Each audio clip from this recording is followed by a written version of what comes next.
महिलाओं की जो सालों से कोर्ट की न्याय की आश लगाकर बैठी हैं, जिनके दरवाजे पर कानून का सालों से पहरा है।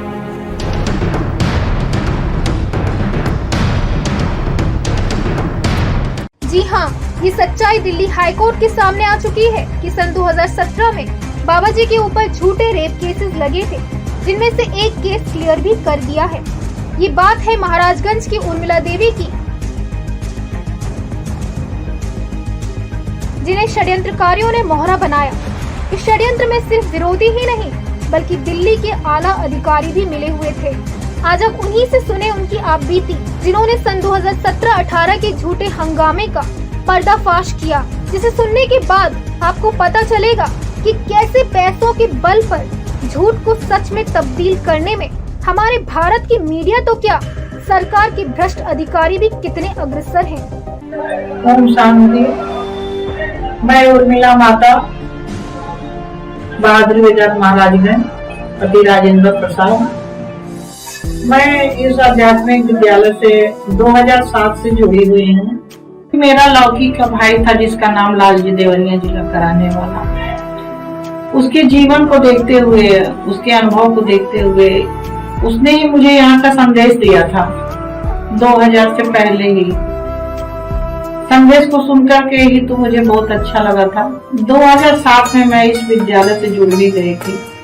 इस विद्यालय से जुड़ने के बाद में यहाँ की सच्चाई, सफाई, शुद्धता, पवित्रता मेन हमको पसंद है। यहाँ की पवित्रता, यहाँ कन्याओं को कितनी सुरक्षा है, जो कि हम माता पिता अपनी कन्याओं को नहीं दे सकते हैं। आज की दुनिया कैसी हो गई है, अपने बच्चों को ध्यान नहीं दे रहे हैं। बच्चे हमारे कहाँ जा रहे हैं, कैसे जा रहे हैं, किसके साथ जा रहे हैं। और यहाँ तो कितनी सेफ्टी थी, इस भरोसे, इस विश्वास पे, इसको देखते हुए मुझे बहुत ही ज्ञान अच्छा लगा।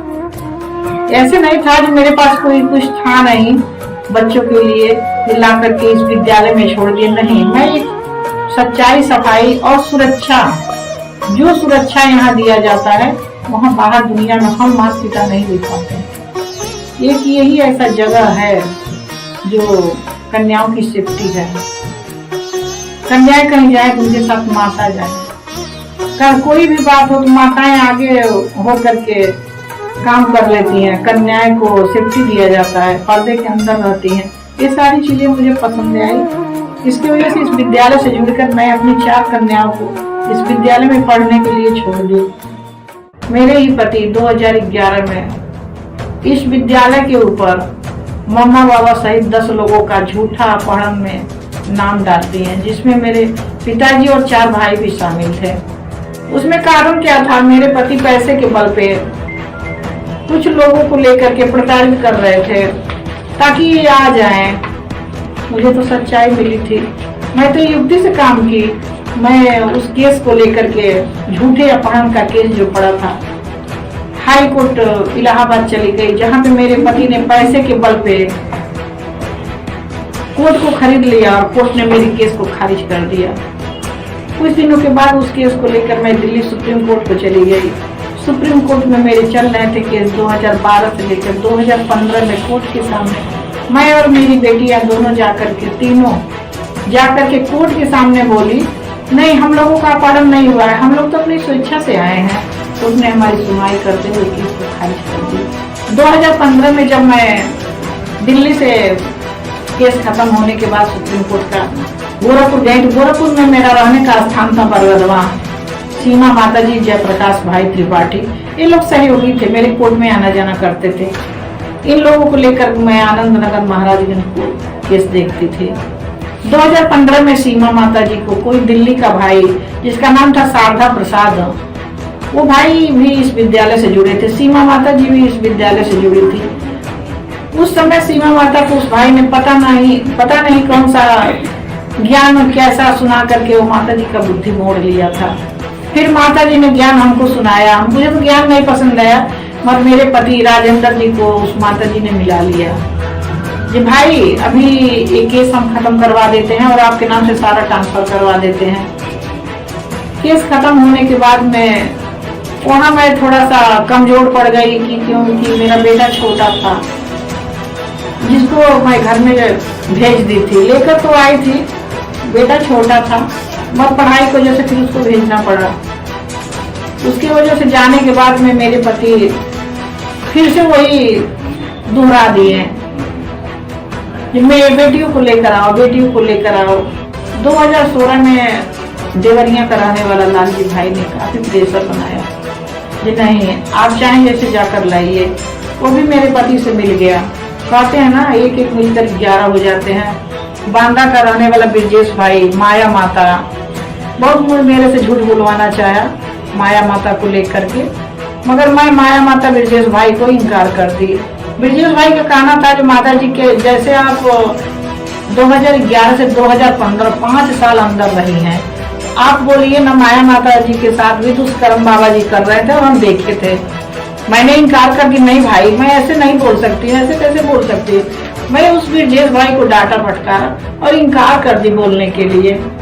2015 से ही इस विद्यालय से जुड़े एक पंकज भाई नाम का भाई था, जो गांव का करोई का सोनीपत का रहने वाला था। उस भाई ने अपने तरीके से ज्ञान सुनाने लगा, अपने को भगवान साबित करने लगा और इस विद्यालय के जिज्ञासुओं को उल्टा पलटा ज्ञान सुना के तोड़ने लगा। उसमें भाई नंद किशोर दिल्ली का रहने वाला, वो भाई पुलिस में रह चुका था। सोनीपत का रहने वाला राजकुमार भाई, जो कि वो भाई बहुत सी सेवाधारी था। ये सारे लोग उस पंकज भाई के प्रभाव में आकर के और मेरे लाल जी भाई को भी मिला करके ये लोग साजिश रचे, जिसमें ये लोग विजय विहार पुलिस स्टेशन जाकर के पुलिस वालों से मिल करके इस आश्रम को बंद कराने के लिए षड्यंत्र रचे। दिल्ली के काफी अधिकारी भी इसमें मिले थे, जो कि दिल्ली मधुबन चौक पे एक अधिकारी के पास ले गए थे। एसीपी था वो, उसने भी काफी विरोध किया इस विद्यालय का। पुलिस वालों को इसी की इंतजार थी, ये कोई अंदर से रहने वाली काफी दिन की मिले तो उनको लेकर के हम लोग चढ़ाई करें, क्योंकि उसके पहले दिल्ली के काफी अधिकारियों ने किसी बहन का माता पिता मिलने आए थे और वो लोग जब अंदर मिलने के लिए आए तो उस बहन ने ऐसे ज्ञान सुनाया जो कि इन अधिकारियों को थप्पड़ जैसा लगा। यार यहाँ की रहने वाली कन्याएं माताएं तो जैसे आसमान से बात करती हैं, है क्या यहाँ पे। उसी का बदला लेना था इस पुलिस वालों को, अधिकारियों को। इसलिए इन लोगों को तलाश थी कोई अंदर की रहने वाली। 2011 से 2015 तक काफी दिन तो मैं अंदर ही रही थी ना, इसलिए मुझे उन लोगों ने मोहरा बना लिया। ऐसे 64 के बयान के लिए मजिस्ट्रेट के सामने गई। जिस तरह से नंद किशोर भाई और लोग मिल करके लेटर तैयार किए थे, उस तरह से तो मैं बयान नहीं दे पाई। उस समय मजिस्ट्रेट दिल्ली पुलिस का रहने वाली प्रियंका सिंह थी, जिनके सामने मैं बयान दे रही थी। उनकी कलम रुक गई और पूछने लगी, क्या माता जी मैं जान सकती हूँ, मुझे तो आपको देखकर लगता नहीं है कि आपके साथ रेप हुआ है और इसके पीछे आपको कोई उकसा रहा है। वैसे ही नंद किशोर भाई ने जब 164 का बयान था तो मुझे एक ऐसी लेटर दिया था जो कि उस लेटर के अनुसार मेरे मुंह से वो बात ही नहीं निकली। बाबा जी के ऊपर इतने काफी आरोप के लिए बाबा जी ने ऐसे किया, बाबा जी ने वैसे किया। जब 64 के बयान में मेरे द्वारा इन लोगों की कामयाबी हासिल नहीं हुई, जिससे विपनेश मैडम, वह दिल्ली पुलिस में इंस्पेक्टर रह चुकी थी, वह मैडम भी काफी उस्काई। आप जितने अच्छे से बोलोगे, जितने अच्छे से बयान दोगे, तो उसमें हमको सच वारंट मिलेगा। सच वारंट मिलने के बाद में हम सब विद्यालय को बंद करा देंगे, बाबा जी को जेल करा देंगे। जो कि किसी वकील से उसने एक एप्लीकेशन तैयार करवाया था, जो कि मेरे से 3000 रुपये भी दिलवाया था, जो कि FIR में मैंने ये नहीं लिखवाई थी जी वहां पर ऐसे कुछ होता है। फिर नंद किशोर भाई ने अलग से क्या षड्यंत्र बनाया, ये झूठा FIR दर्ज कराया, मुझे माता जी के साथ ऐसे दुष्कर्म हुआ जो कि कुछ हुआ ही नहीं था। जिस तरह से बोलने के लिए वो भाई बोलता था, मैं नहीं बोल पाती थी। मेरे ही सामने बहुत गंदी गंदी बातें सुनाता था। यहाँ तक कि मुझे कई बार डांटा फटकारा, तू बहुत ही हरामजादी है, तुझको पता नहीं है। मगर मैं चुप रहती थी, इसलिए ये लोग मेरे चुप रहने का फायदा उठाते हुए तो आज मैं इन लोग का जो चेहरा मोहरा है प्रत्यक्ष करना चाह रही हूँ, ताकि सब लोग के सामने इन लोगों का चेहरा आ जाए, सब लोग समझें और जाने सुने इस षड्यंत्र के पीछे कितने कितने षड्यंत्रकारियों ने था। 2018 में हाई कोर्ट में जब सब लोगों ने केस डाला था, उस समय मेरे पास सीमा एनजीओ नंद किशोर ने बार बार फोन करके बुलाया था। उस समय मैं, मेरे पति और भाई लालजी, सीमा गोरखपुर की रहने वाली जयप्रकाश त्रिपाठी, सब लोग कोर्ट में गए थे। कोर्ट के सामने जब बयान हुआ तो सब लोगों ने मेरे से झूठ बोलने को कहा, आप ऐसे ऐसे झूठे आरोप लगाइए, ऐसे होता है, वैसे होता है, ये होता है, वो होता है। 2017 में ही सीमा शर्मा मेरे घर फोन कर करके, उर्मिला जी आपकी 4 बेटियां हैं ना इस विद्यालय के अंदर, आप आ जाओ यहाँ दिल्ली में, और हम जो अभी यहाँ की एनजीओ हैं हम काम कर रहे हैं, आपकी बेटियों को हम निकाल देंगे। ऐसे कितनी बार ने सीमा शर्मा ने फोन की। 2018 में जब दिल्ली में हम आए तो ये सारे मिल करके हंगामा किए और हंगामा करके विद्यालय पे चढ़ाई किए। कुछ बाद में सीमा एनजीओ ने मेरे से पूछी कि क्या उर्मिला दीदी आप मुझे बता सकती हैं क्या सच्चाई है। मैं सीमा शर्मा एनजीओ से बताएं जब दीदी देखो कुछ है तो नहीं, ऐसे झूठ में नंद किशोर भाई और ये सारे भाइयों ने मिलकर षड्यंत्र बनाया है। अब मोहरा बना करके मेरे द्वारा इन लोगों ने झूठा अपहरण के झूठा FIR दर्ज कराया, जिसमें ना तो मुझे पढ़ने दिया और ना तो मुझे बताया। सिर्फ ये लोग हर पेज पे मेरी साइन लिए, अपनी मनमत पेश करके नंद किशोर भाई का षड्यंत्र था। जब मेरे द्वारा एक काम हासिल नहीं हुआ, सच वारंट इन लोग को नहीं मिला, तो नंद किशोर भाई ने अगला मोहरा अपनी बेटी रचना को बनाया, जो कि 2000 में ही वो रचना बहन इस विद्यालय में आई थी और उसको 2018 में एक केस फिर से तैयार हुआ। ये अभी भी विपनेश मैडम ने खुद मेरे से कही भी देखो 2000 का एक केस लेकर के आज 2018 में इसको दर्शाया जा रहा है, क्या इससे साबित कुछ होगा। जो रचना ने 2000 में आई तो थी, चली भी गई थी, और 2017-18 में जाकर उन्होंने ये झूठा रेप केस डाला बाबा जी के ऊपर। इसमें देखिए अधिकारी भी हैरान थे, पर फिर सच्चाई का साथ वो लोग नहीं दिए। तो सीमा शर्मा एनजीओ दिल्ली की मिली और मिलने के बाद काफी इंटरेस्ट उसने लिया इस केस में, क्योंकि चैनल पर ले जाकर ये लोग तो पैसे कमा रहे थे। फिर नंद किशोर भाई की बेटी रचना अचानक एक दिन हम लोग को रोकी और बताई ये मीडिया वालों से पैसे कमाते हैं लोग, आप लोग मत जाओ, आप लोग मेरे साथ चलो। हकीकत में यही धंधा था इन लोगों का, क्योंकि नंद किशोर भाई का कहना था कि इस केस में हम लोगों को करोड़ों रुपए मिलेंगे।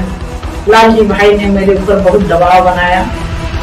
विश्राम चौक के बगल में ही पार्क में बैठ करके मैं बहुत दुखी हुई। मेरे पास कहाँ से पैसे आएंगे, मेरे पास कुछ पैसे से सामान थे जिसमें लालजी भाई की नजर थी।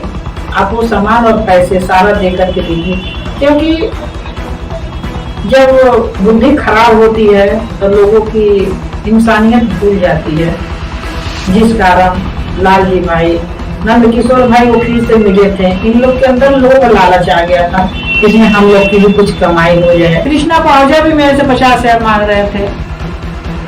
नंद किशोर भाई ने विश्राम चौक पर एक वकील से मिलने के लिए बोला था इस केस के लिए। उस वकील ने भी 5 लाख रुपए मेरे से मांग रहे थे। ये सारे झूठों का साथ देख करके मैं छोड़ दी। छोड़ने के बाद में मैं अपना केस को सच्चाई साबित करते हुए फिर से मैं इस विद्यालय से जुड़ गई। सारी दुनिया झूठी है, एक ही सच्चा है। जब मैं कोर्ट के सामने गई और कोर्ट में तो पहले शपथ लिवाया जाता है ना, जो बोलेंगे सत्य बोलेंगे, सत्य के सिवा झूठ नहीं बोलेंगे। उस समय मेरी आंखें खुल गई, जरे ये तो सच्चाई है, मेरे साथ तो कुछ हुआ ही नहीं है। अपने किए हुए कर्मों का पश्चाताप हुआ, इतना बड़ा मेरे द्वारा इन लोगों ने लालछन लगवाया, इसलिए मैं अपनी केस वापस ले ली, कोर्ट के सामने सच्चाई को रख दी।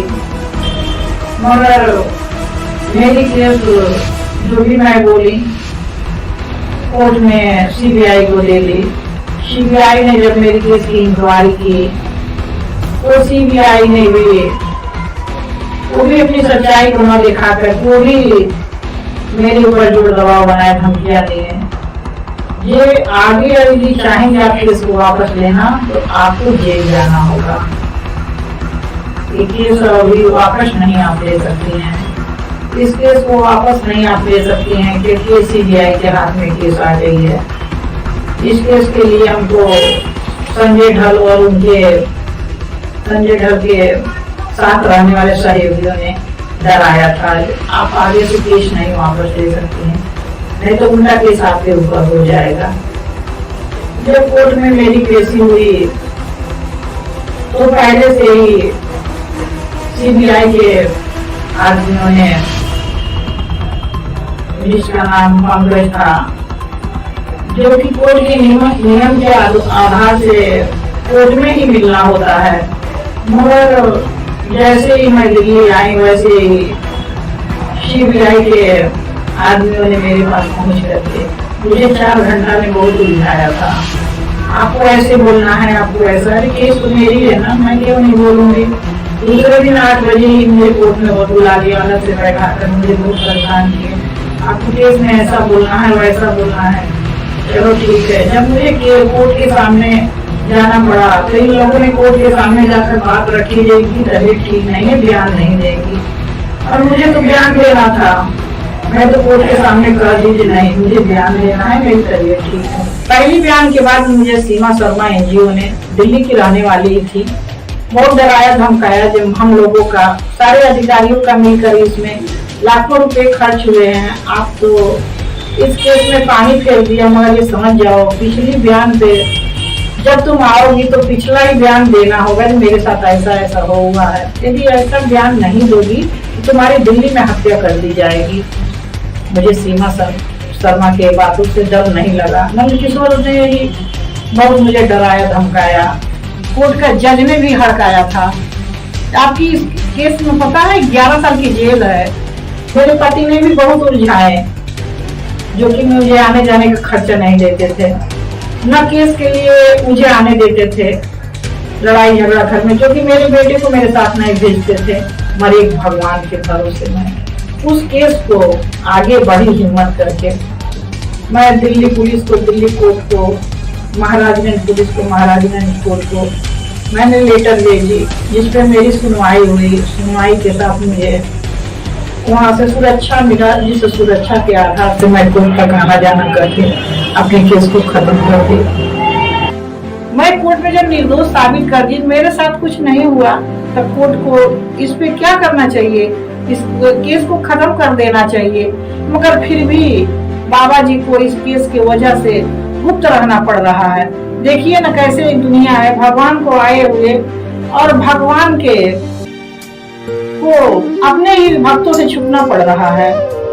सच्चाई इसी में है।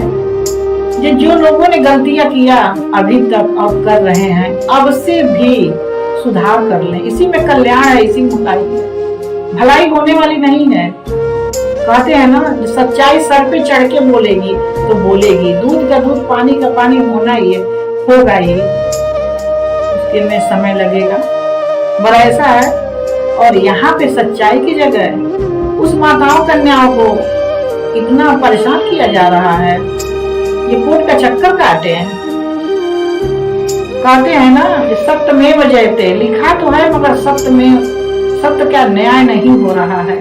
न्यायपालिका की हालत ही कुछ ऐसी है, डेट पे डेट पड़ती रहती है।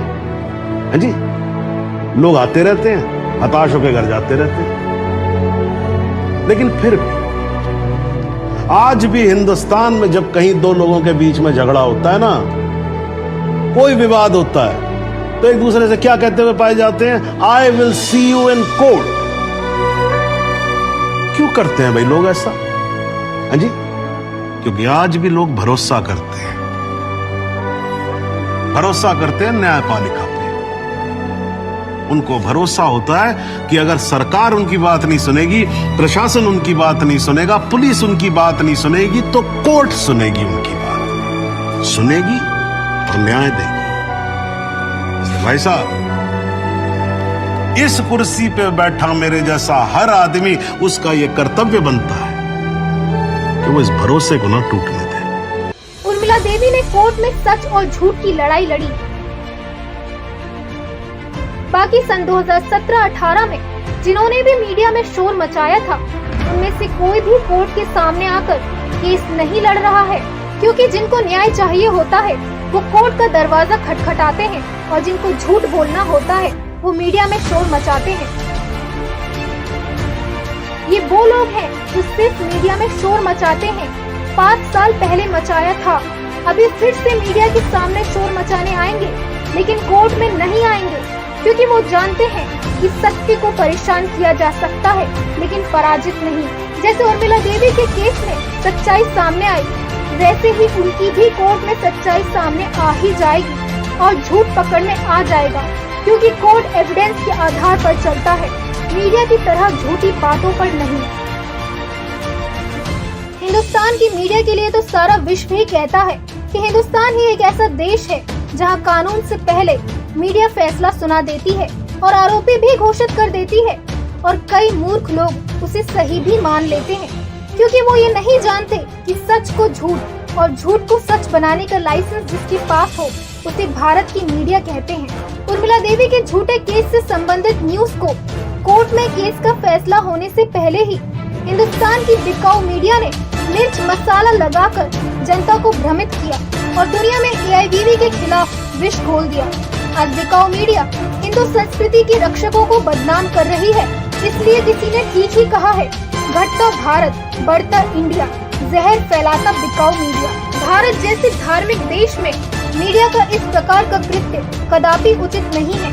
AIVV के केस में भी यही देखा गया कि बाबा वीरेंद्र देव दीक्षित जी के ऊपर जब 29 आरोप लगाए गए थे, तब तो मीडिया ने अनगिनत बार बाबा जी को कलंकित किया, लेकिन जब उन 29 आरोपों की कोर्ट से क्लीन चिट मिल जाती है, तब उन क्लीन चिट्स का मीडिया में एक बार भी जिक्र नहीं किया गया। एक निर्दोष को चारों तरफ से घेरा और कोर्ट का फैसला होने से पहले ही हर अखबार, हर न्यूज चैनल में बाबा वीरेंद्र देव दीक्षित जी की निर्मल छवि को मलिन कर सबके सामने एक गुनहगार के रूप में प्रदर्शित कर दिया। और उसी मीडिया के बोल आज सारी दुनिया आंखें बंद कर बोल रही है। ना कोई सच की तहकीकात करना चाहता है, ना कोई सच को जानना चाहता है, क्योंकि जो मीडिया में बोला जाता है वही सत्य वचन मीडिया समझा जाता है। तो इस प्रकार दुनिया में भ्रष्टाचार बढ़ाने में मीडिया प्रथम भूमिका निभा रही है, और इसीलिए ये बेहद जरूरी है कि मीडिया पर एक हद तक कानूनी नियंत्रण होना चाहिए, क्योंकि यह जनहित को नकारात्मक रूप से प्रभावित कर रही है। और यदि आज मीडिया उर्मिला देवी के केस के फैसले की हकीकत को दुनिया के सामने दिखाए, तो कहेंगे कि मीडिया में कुछ सच्चाई है, नहीं तो आप समझ लीजिए कि झूठ की तारीफ, सच का मजाक, कुछ ऐसा है भारत की मीडिया का मिजाज।